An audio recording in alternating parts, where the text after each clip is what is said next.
This is not a crater on the moon. This is an IFO, Identified Flying Object. A man, not Superman, jetting in a Bell Aerosystems rocket belt.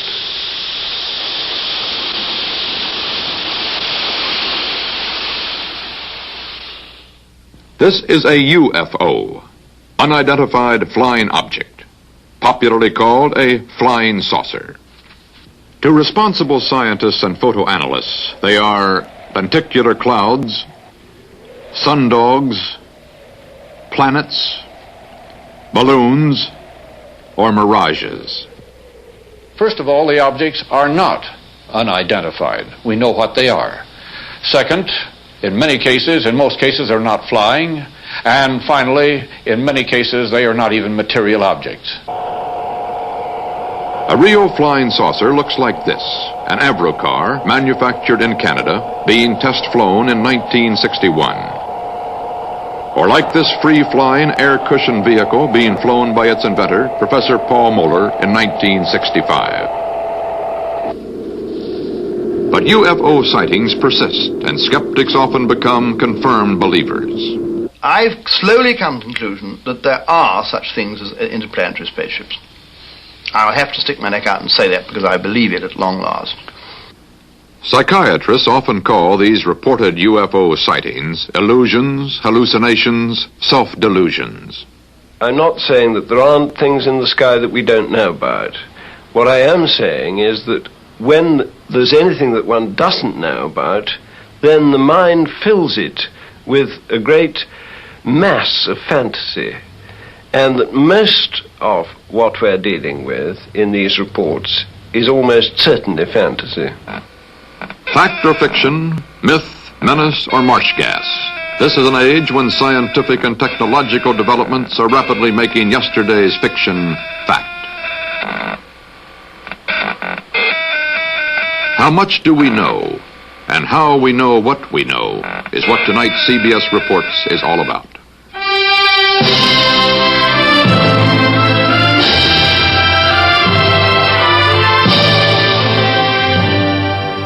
CBS Reports, UFO, Friend, Foe, or Fantasy. Reported by CBS News correspondent Walter Cronkite. Good evening. Reports of flying saucers are nothing new. From the beginning of recorded time, men have been seeing unexplainable things in the sky. And there's no reason to doubt they saw something. The question is, was what they saw really there? And what was it they really saw? The great flying saucer mystery of 1966 began here, near Dexter, Michigan, late in March. And before the month was out, flying saucers were being reported from New Jersey to California, from Colorado to Long Island, from Ohio to Georgia. Invariably, the first reports were brought in by quiet and sober citizens like Frank Manor, father of 10 children, a countryman, a hunting man, a man used to wooded swamplands by night.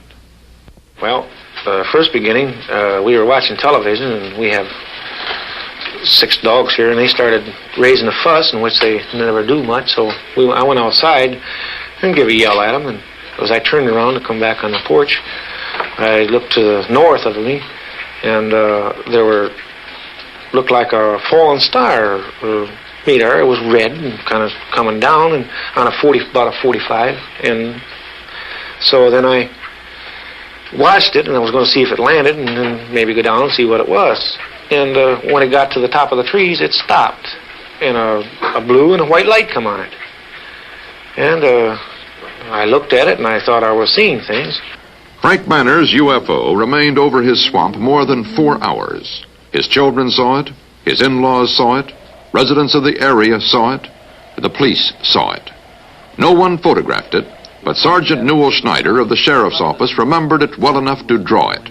No, it moved very rapidly at any speed, or rather any direction it wanted to go. Why, it could change and go to the right or the left or go crossways without hesitating a bit.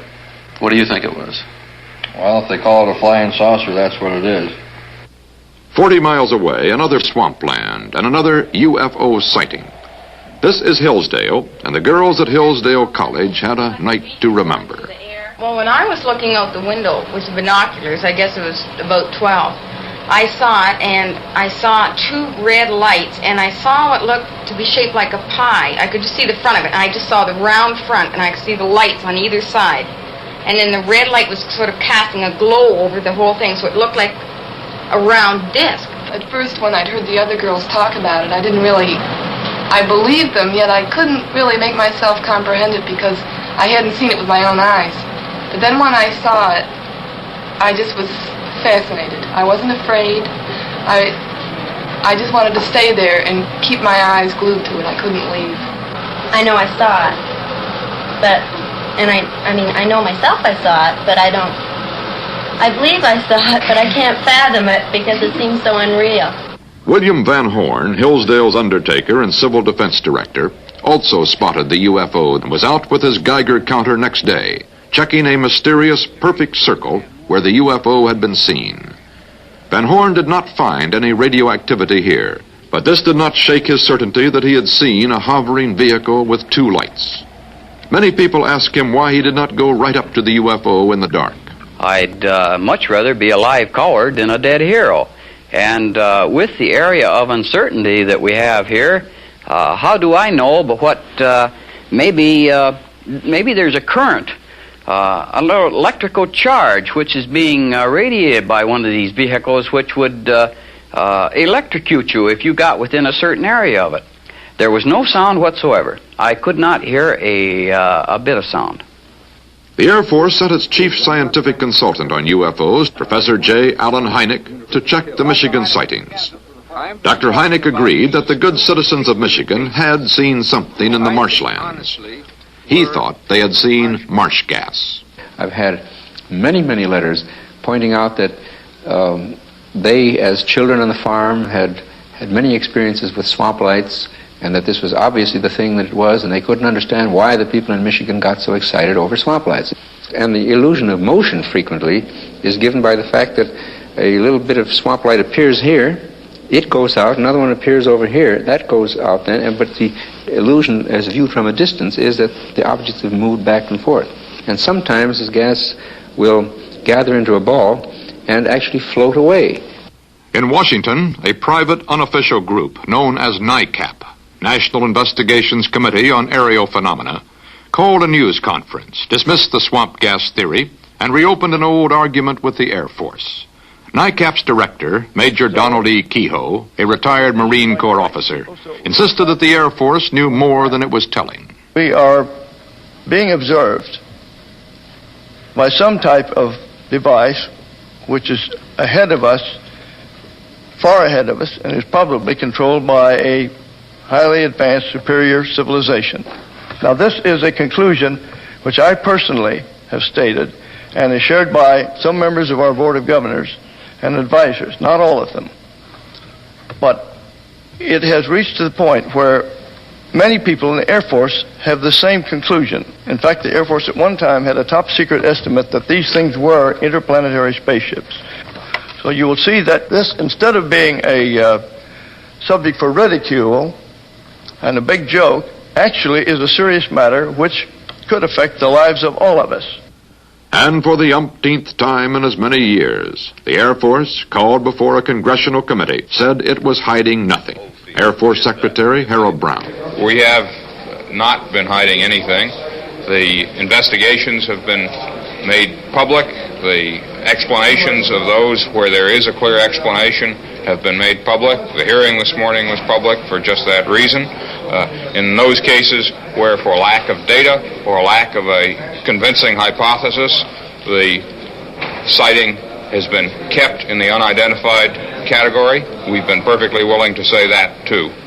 But if the Air Force had nothing to hide, Frank Manor, the Michigan farmer who had brought in the first report, was caught in the middle. He was mad. Well, you can look at here. Look, beer bottles thrown. Look at my windshield. What would you think if somebody was throwing beer bottles at your house, standing out in the middle of the road screaming, you nut, you're fanatic, and all that? What would you think? Are you sorry now that you did tell people what you saw? Yes, I am. I'm sorry because not that it's not the truth, but it's just the idea, the reaction of the people. They think you're a nut. Tell you the truth, that's just what they figure you are. And I'm not going to take it no more. I don't want nobody down in here. I just leave me alone. And if the thing lands right there by that pump, I'd never say a word. Then he got out and talked to me. I wouldn't tell nobody. That's just the way I feel. I'm bitter and disgusted in the whole matter. And if people's going to act like that, I hope one lands right in Ann Arbor, right in the middle of Detroit. If flying saucers had become a painfully closed subject to Frank Manor, they nevertheless remained an intriguing open subject to millions of his countrymen. UFOs had been popularized here and abroad for almost 20 years, ever since a pilot named Kenneth Arnold reported seeing some discs and said they looked to him the way saucers would if you skimmed them across water. As for the latest rash of UFO reports, a pioneer in rocketry and an early popularizer of interplanetary space travel, Dr. Willie Lay, thought he detected a reason. Well, it is very typical that it is a rash, because if you get one report, you get a clutch of other reports following it. It feeds on itself, and the main problem there is that the term flying saucer, or to go official about it, UFO, has produced a label. In the past, if somebody saw a streak of light in the sky, which he couldn't understand and which didn't interest him very much, well, he might have told his wife that he saw a streak of light. Most likely he didn't. But now that he has a label to put to it, he comes home and tells his wife, his children, his neighbors, the policeman on duty, and a few other people that he saw a flying saucer. In the days to come, many more people will cite many more flying saucers. To some, these UFOs will be miracles. To others, real but unexplainable. To most scientists, natural phenomena. Some people will be fooled. Others will try to fool the rest. But a few will be expert observers, and their sightings will keep the controversy churning over whether vehicles from outer space are possible and whether indeed these vehicles already have arrived here. We turn to that part of the UFO story in a moment. Here again is CBS News correspondent Walter Cronkite. There are more things in heaven and earth, says Shakespeare's Hamlet, than are dreamt of in your philosophy. On the other hand, there may be less there than often meets the eye. The oceanographer and meteorologist Athelstan Spielhaus. In the very early times, people didn't understand the majestic kind of catastrophes of nature. If a volcano blew its head and destroyed a village, primitive people used to think of it as some enlarged monster, some enlargement of a thing that was familiar to them, like a wild animal or something.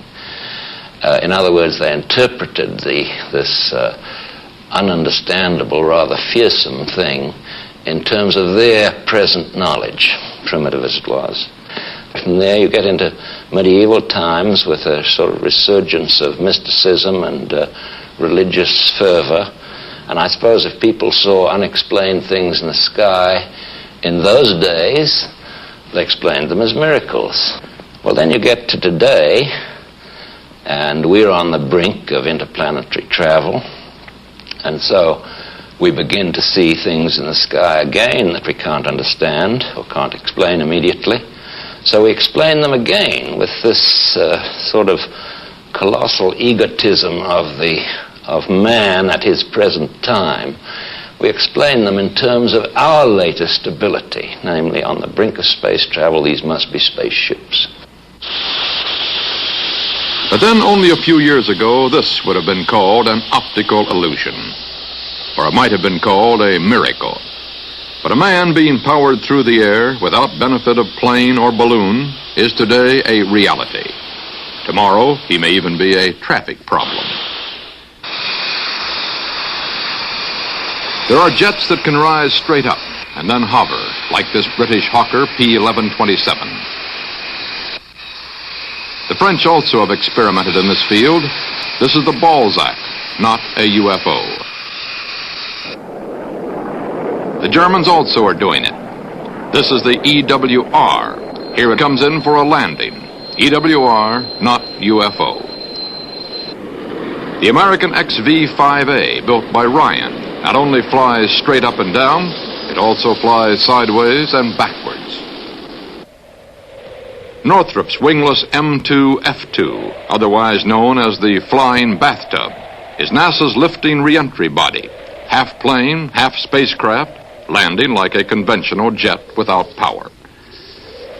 Another wingless piece of airborne hardware is this lunar landing research vehicle at NASA's Research Center, looking more like a giant flying ant that might have come out of a Martian comic book. It will be used when we get to the moon. Small wonder that laymen seeing such things in newspapers, aviation, and trade journals, as well as in newsreels and on television, are ever more ready to believe anything. For if these are real, then others, more incredible, are most probably being tested in secret.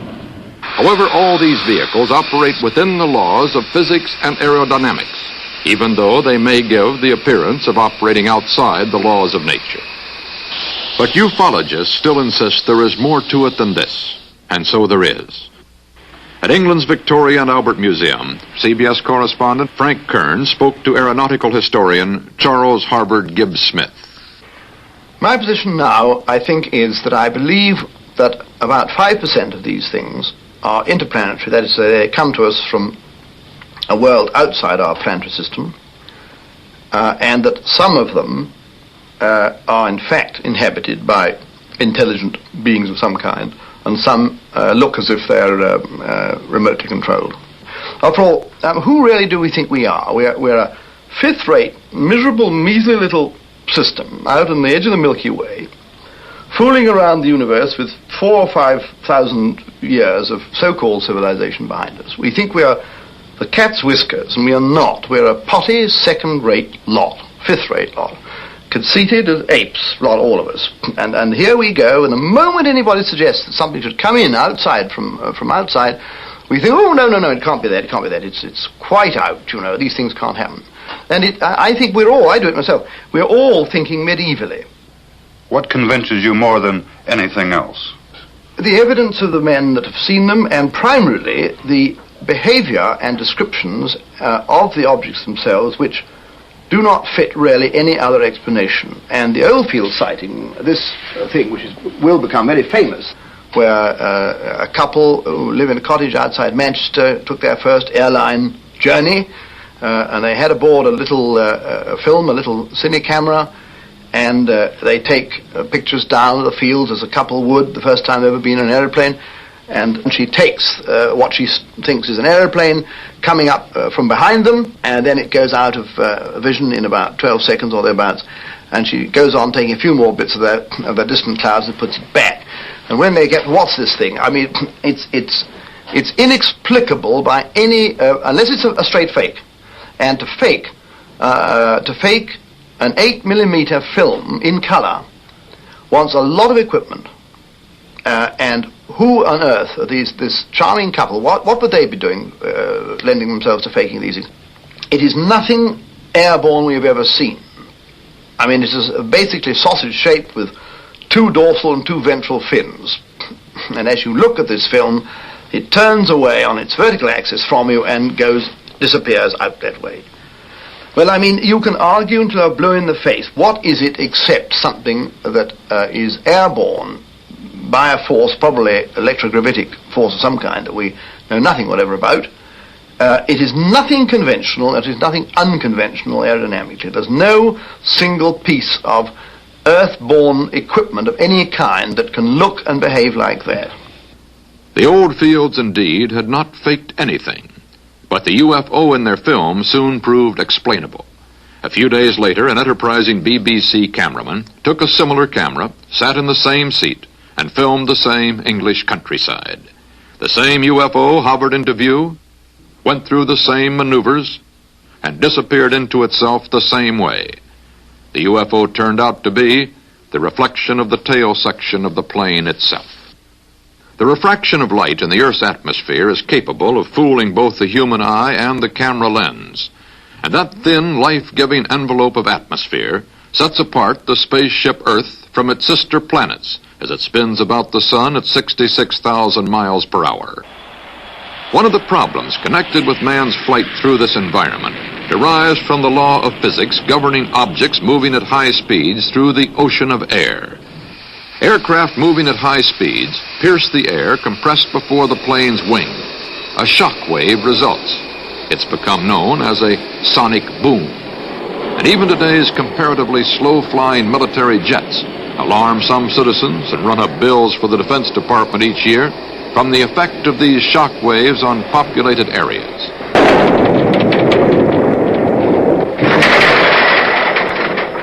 Question: why have no UFOs ever created an identical phenomenon when they're reported moving at speeds far in excess of jet planes, as this film made by Mrs. Madeline Rotifer in 1965 purports to show? Further, if the laws of nature prevent jet aircraft from abruptly changing direction without breaking up aircraft and passengers, why would a UFO be exempt from the same effect at greater speeds? The answer of most scientists is that we are not dealing with material objects from outer space at all, but with lights, reflections, and natural phenomena.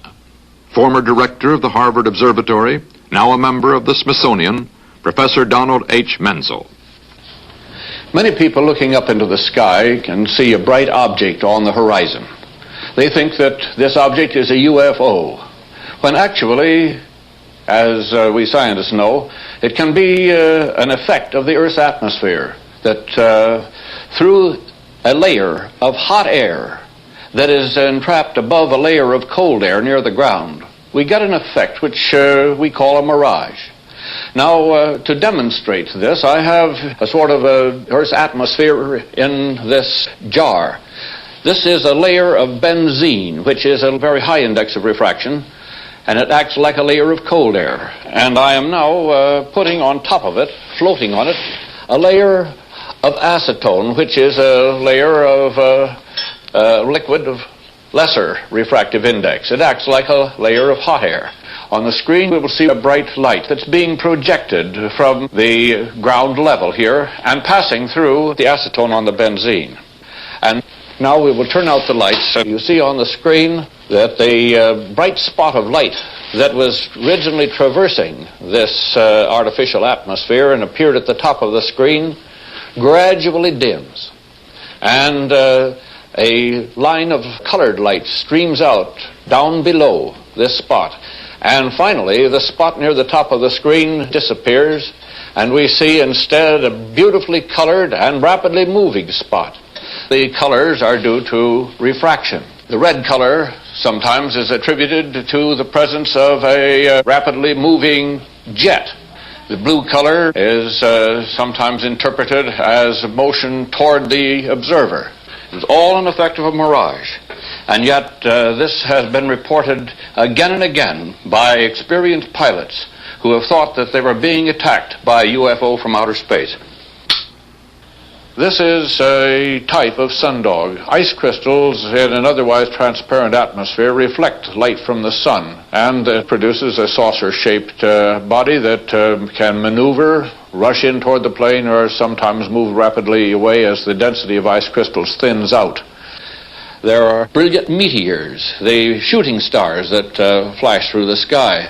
There are many cases on record where a pilot and a co-pilot have seen the identical flare in front of their plane, and one of them has pulled up the plane abruptly in an attempt to maneuver to miss it, when actually the other pilot claimed that it was an object 70 or 100 miles away, which actually it was.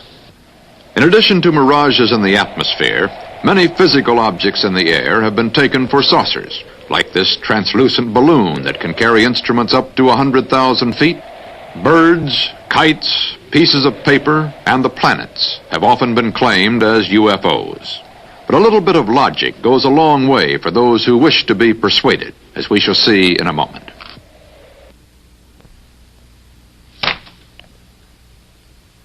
This man used to spend hours writing medical findings in longhand, but the new IBM 224 dictating unit cured him of writer's cramp. This man used to trust countless details to memory,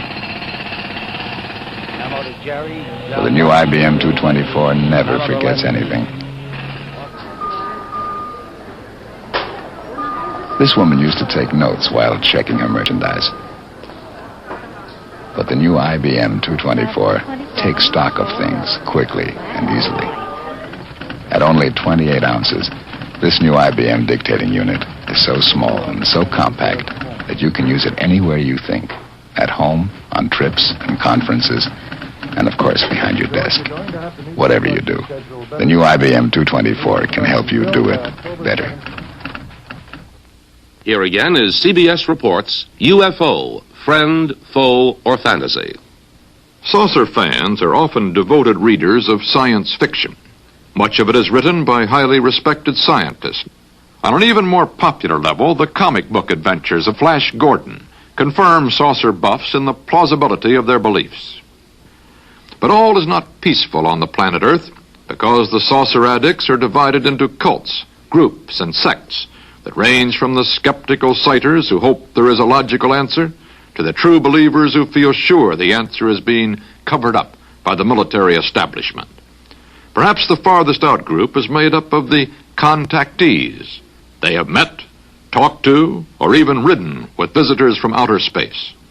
Here at Giant Rock in California's high desert country, one of the pioneer contactees, George Van Tassel, talked to CBS News correspondent Bill Stout. We're riding on an electrostatic magnetic ship right now on the Earth, doing 66,000 miles an hour right now in an orbit around the sun, and we're all astronauts in that respect. Have you ever gone up close enough to touch one to see what was inside? Bill, in August the 24th of 1953, I went aboard one for about 20 minutes. What was it like? What happened? Well, the interior walls were what looked like mother-of-pearl plastic, like we put on toilet seats and for decoration. The light inside seemed to come from everywhere.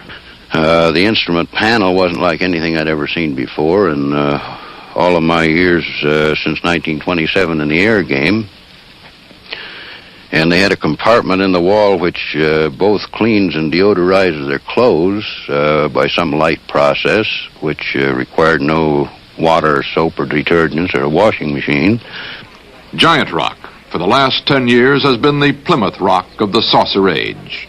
Saucer conventions were meeting here as far back as the pre-astronaut era of black and white television. But the contactees' storyline was the same, then as now. Howard, would you tell us in your own words about your trip to Venus, how it started? Well, as I say, it started first with a very decided tingling all over my body. This tingling finally extended to the mind area, and there was a clarification of mind, such as it's hard to believe. I seem to become one with the entire universe. In the Valhalla of interplanetary contactees, the late George Adamski is regarded by his followers as something of a Christopher Columbus among outer space voyagers. And you talked to him, you asked him? I have, more or less on gestures and mental telepathy, as it is known, talk transfer. He does not speak. I mean, he didn't at the time, but I have met him since, and he does speak very well English as well as any other language. George Adamski was successful in attracting many disciples with film like this. He called it a spaceship from Venus. His critics call it a crude hoax. This film was obtained from one of Adamski's disciples, Mrs. Madeline Rotifer, who has made her own UFO film and who credits Adamski with an assist in her first contact with Venusians. Some of them have even been to our home. And the day that the one came into the yard, which I filmed on the camera, there were 3 inside the ship. Major Kehoe and his NICAP organization have little regard for the likes of contactees, Rotifer and Adamski. They lean heavily on the testimony of professionals. According to the United States Air Force, in following a policy which is set probably fairly high in the Pentagon, there are about 250 or 300 extremely incompetent airline and military pilots in this country. They're carrying passengers. They fly across the oceans, and they seem to be quite safe. The airlines let them continue to fly, even though they have reported UFOs. Now, this is not an attack on the Air Force spokesman or the project spokesman. They are simply following orders to explain away all UFO sightings as quickly as possible when they become public and deny that UFOs really exist. The official Air Force reply has long been that there is no cover-up and there are no flying saucers from outer space. The Air Force position was detailed in this book by Lieutenant Colonel Lawrence Tacker, who for many years was connected with the UFO project. We're kind of in the position of the man who's asked, have you stopped beating your wife? This has been going on for 19 years. The charges are absolutely untrue. You could characterize them as being senseless and vicious. Our critics continually charge that the United States Air Force is withholding information from the general public on this subject. This is absolutely untrue. We are not hiding anything. We have nothing to hide. There is nothing in Air Force files, in either the classified files or the unclassified files, that come to a conclusion that spaceships have visited the Earth. The Air Force Investigative Unit is known as Project Blue Book. UFO reports, hoax or serious sightings, wind up here at Wright-Patterson Airfield in Dayton, Ohio. It has studied over 10,000 UFO sightings and found explanations for most of them. But about 650 remain unidentified. Not enough information to explain them. The hoaxes, however, are easy to explain. A rocket nose cone turns out to be a magnesium anode used by water companies to protect their pipes. A rock from outer space, actually fused by a high-tension line which shorted out. The finders said this was food from outer space. The Food and Drug Administration analyzed it as old-fashioned buckwheat cakes. Hoaxes are easy to discount, but the Air Force insists it treats serious reports seriously. Chief Scientific Consultant of Project Blue Book is Professor J. Allen Hynek, head of the Dearborn Observatory at Northwestern University. He took on the assignment 18 years ago. He talked with Joseph Wershba of CBS Reports. Is it in the realm of possibility that there are spaceships someplace in this universe? Well, if you put it in the word, use the word possibility and not probability, then I would have to say, I think as any scientist would have to say, it is certainly possible, yes. But I think we must always distinguish between the two terms possible and probable. A thing may be scientifically possible, but the probability of its occurring may be extremely small, you see. To this time, there is no proof that I would consider valid scientific proof that we have been visited by spaceships. I would say the great majority are balloons, meteors, satellites, aircraft seen with the sun glinting off of them, and birds. And then you get into a host of minor things. But in general, you can say that the IFOs, the identified ones, have turned out to be generally quite usual things seen under unusual circumstances or surprising circumstances. It's a global thing. What it is, please don't ask me. I'm still puzzled. You might call me a study in puzzlement.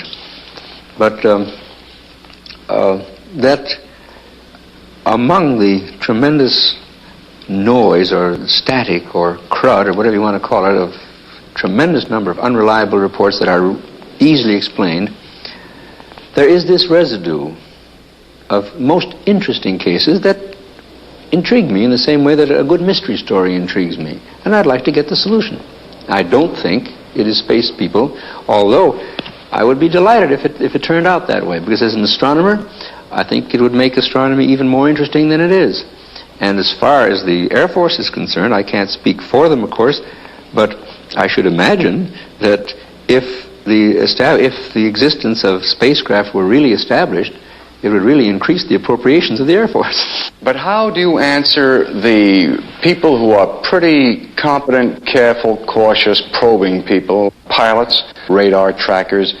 Those are particularly the people that I like to talk to, because they understand what angular rates are, they understand scientific terminology. I can ask them what was the altitude and azimuth when you first saw it, what was its azimuth and altitude when it disappeared, what was its angular acceleration. They can give you an intelligent answer to a thing like that. What is your answer to the people who are sure there are spaceships and they say that you and the Air Force are in cahoots? Well, first of all, this business about being in cahoots is just simply a downright falsehood.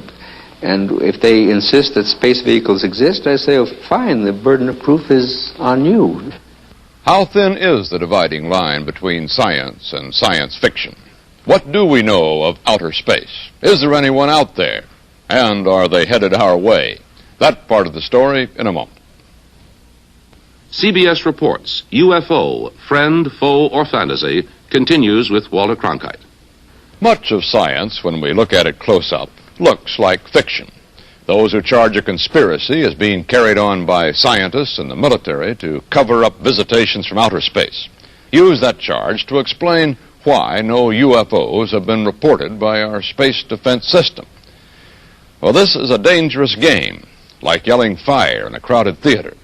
For in this hydrogen bomb and missile age, the Air Force has the job of turning the unidentified into identified objects in a matter of moments. There's no time for theory and conjecture, because any unidentified object would sound warning klaxons around the world. Thousands of people would have to know about it instantly. It's literally true that what we don't know could kill us. CBS News correspondent Bill Stout reports from Colorado Springs. This is where they watch everything that flies over or close to North America. The Combat Operations Center for NORAD, the North American Air Defense Command. Thousands of items of information pour in here from radar stations, outposts, ships, and aircraft scattered all across the hemisphere. Data that's sorted and displayed on this screen. All routine flights, commercial and private, are filtered out. Those of special interest to air defense are shown as arrows. Yellow is the Strategic Air Command. Green is for special interest flights, such as President Johnson's plane. Orange is unknown. After they're identified, that color is changed. Red is hostile, a color used so far only in practice. All this and much more goes into the decisions that are made right here in this room. A 24-hour watch kept by men of the Air Force, Army, Navy, and Canada. They see everything that's in the sky. They have to. And one of them is Captain Gary Reese, an Air Force radar officer with the Air Defense Command. Is that right, Captain? You see everything that's up there? Yes, that's right, Bill. With the characteristics of our present radar system, any object which has reflective surfaces and which stays within our radar coverage, which is virtually every square foot of the United States, will be painted on our radar screens. But how good are you, Captain? How large an object can you see? If it is reflective, and let's say larger than a watermelon as a crude example, and within our radar coverage, we should paint it. You talk about the reflective properties of an object in the sky. Is it possible, Captain, that there are things up there made of material your radar will not pick up? So far as we know, all flying objects are composed of materials which are aerodynamic and which do have a reflective surface upon which radar waves can be bounced. It's possible that there are other types of material, however, I doubt it. Has there ever been a report of a flying saucer, Captain, that was translated into hard information right here? A plot on the board in this room? I don't think so, Bill, for the reason that these sightings have never been substantiated and could not be translated into hard radar return figures. There have been sightings then, but they turned out to be other things, airplanes or balloons. But never a saucer. You see everything up to roughly 100,000 feet? Yes, that's right, up to approximately 100,000 feet, at which point the space tracking network takes over. The Space Tracking Network, also in Colorado Springs, is charged with tracking and logging every object that moves in space around the Earth, from 100,000 feet to 2,000 miles. Bill Stout asked Major Albert Morse just how good the surveillance is. As an example of some of our precision, we have here a photo of an object re-entering the Earth's atmosphere. Through our programs, we were able to predict a precise time that this was going to happen and notified a particular agency who then went out with a camera and was able to obtain this photograph. What altitude? This is just entering the Earth's atmosphere somewhere around 400,000 feet. In keeping track on this board, you follow not only ours, but Russian, Canadian, French? Yes, sir. Everything that has been launched so far. Could there be objects in the heavens that you cannot see? Yes, sir, there possibly could be. However, if they do have a reflectivity to a radar and obey the physical properties, these can be tracked by our system. How far out can you see, and how small an object could you see? Well, our general limits are a 1 square meter target at approximately 2,000 nautical miles. If radar has not picked up any UFOs, what then of the argument that they are not made of earthly material sensitive to radar reflections? Well, most saucer sightings report bright lights, which should be picked up by cameras and light-sensitive film. The Smithsonian Astrophysical Observatory has a network of 16 automatic camera stations in the Midwestern United States that covers approximately 300,000 square miles of sky. We asked Dr. Robert McCroskey, director of SAO's Prairie Meteorite Network, to show us how it works. So this is a 1/6 model. The actual building is 6 feet by 6 feet. It has in it 4 cameras which peer through the windows in the roof. These are aerial mapping cameras. They have 45 degrees from center to corner. Between the 4 cameras, they cover essentially the entire sky above 10 degrees elevation. The station is operated automatically. It is turned on at nightfall by these light sensors and turned off again shortly before dawn. And during this time, it photographs continuously. The cameras hold about 6 weeks' supply of film. It's recovered each week and returned to us. The exposed portion is returned each week to us. We have a photograph here of an extremely bright object that occurred last November. You see the meteor stretched along a straight line. It is broken every 20th of a second by a shutter. The shutter breaks permit us to determine the velocity and then the orbit of the body.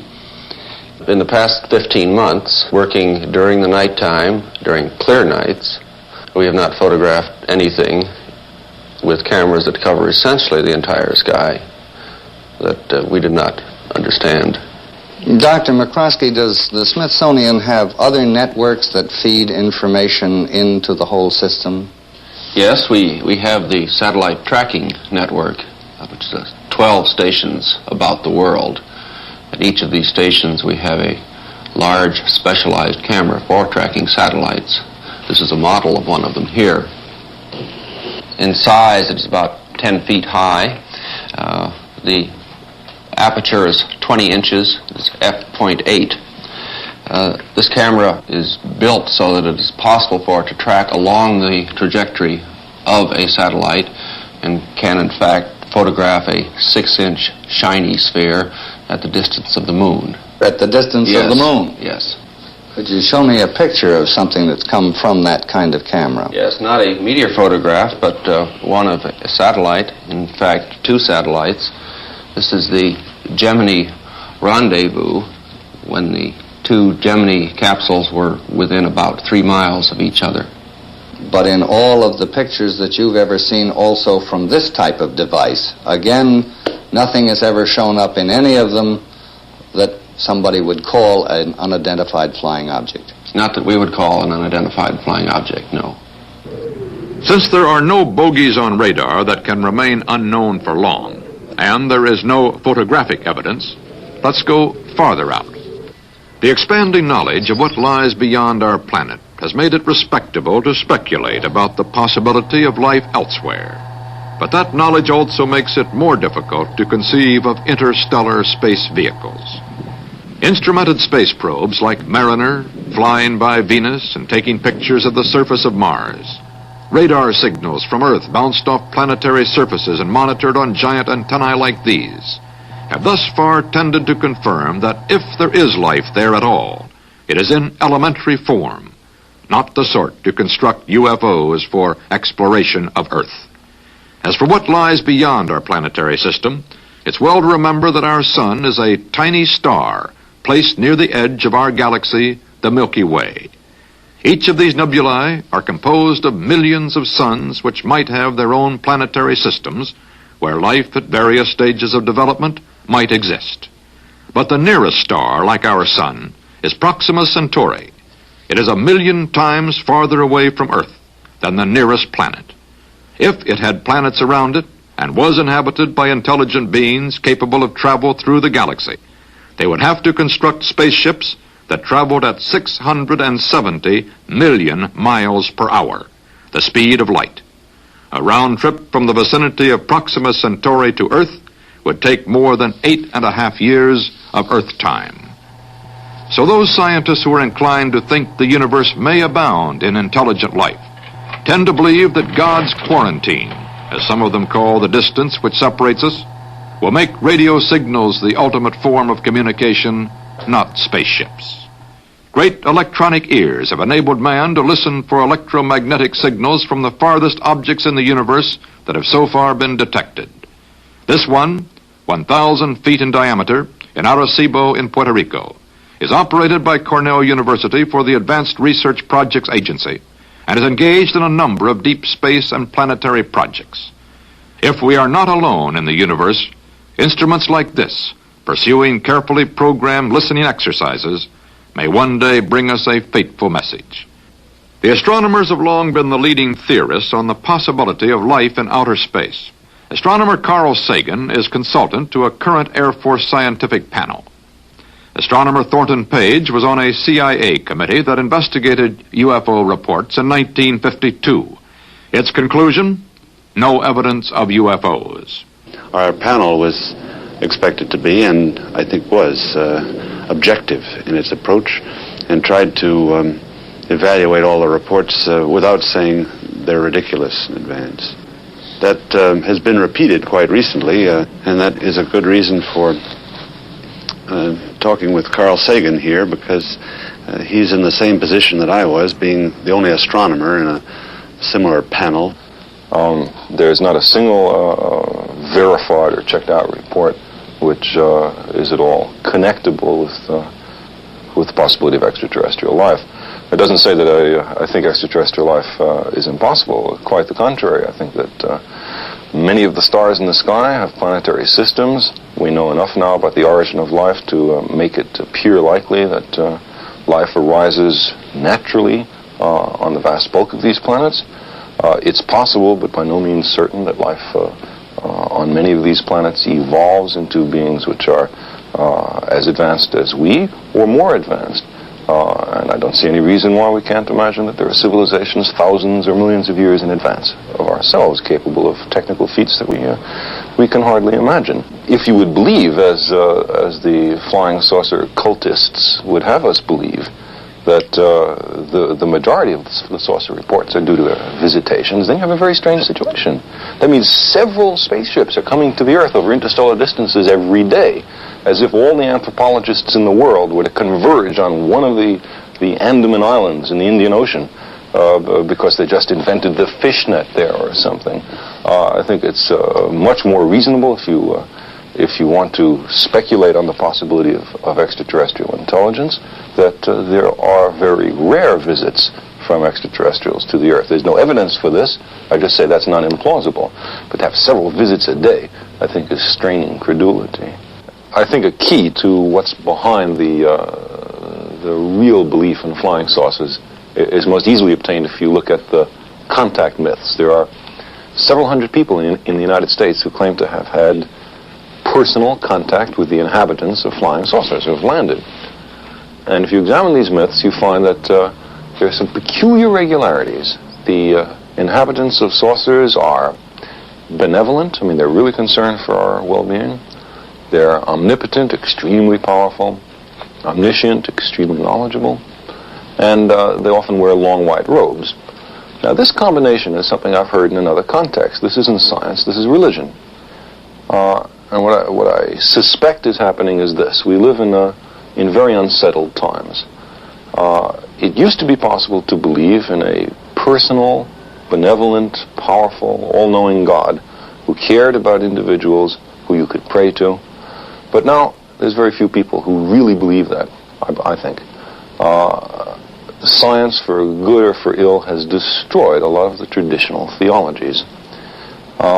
And yet people have the same needs to believe that they always did, perhaps more so because of the times we live in. Well, the flying saucer myths are a really clever compromise. It's a way of having beings that come from the sky, that are worried about us, that are powerful, that are going to step in and prevent us from destroying ourselves, as we very well might. and yet have it in the cloak of science, so that no one can say nonsense that doesn't match science. It's all very pseudo-scientific.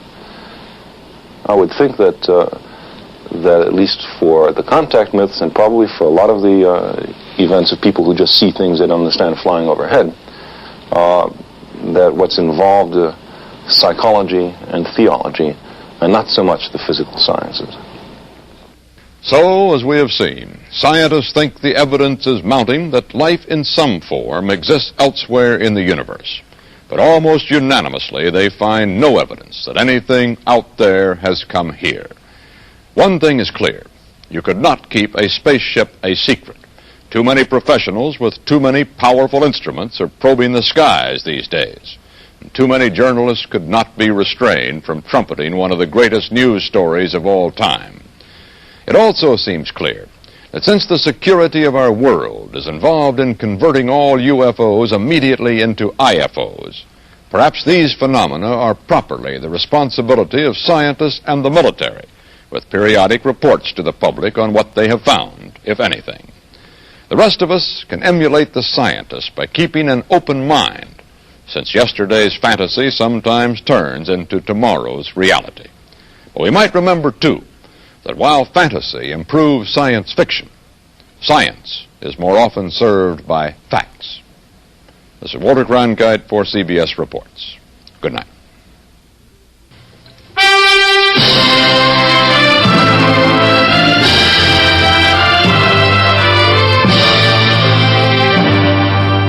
CBS Reports UFO, Friend, Foe, or Fantasy was filmed and edited by the staff of CBS Reports under the supervision and control of CBS News.